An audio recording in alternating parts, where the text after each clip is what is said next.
the issues that came up were the inclusion of the MNLF in the peace process, the context in which we will handle the BPL in the context of the Tribunal Agreement and the Jakarta Agreement of '96, the issues of the Sultanate of Sulu, and further the issues of the Tausug.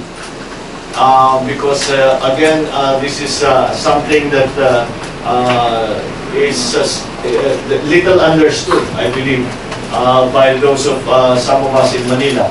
So we are hoping that this will be inclusive into the final deliberations on the Senate version of the BPL.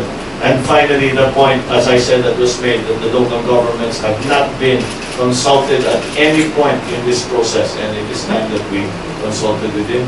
How much weight will it have? These are 3 of the 5 provinces of ARM.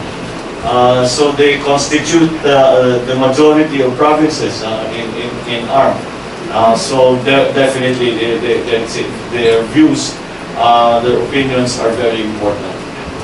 What they want is to be removed as part of the Bangsamoro territory because they view the opinion that was expressed is that this is a peace agreement with the MILF and this is a peace agreement with the Maguindanao, not with the Maranao and the Tausug.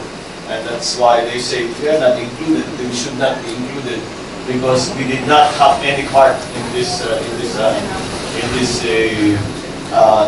process.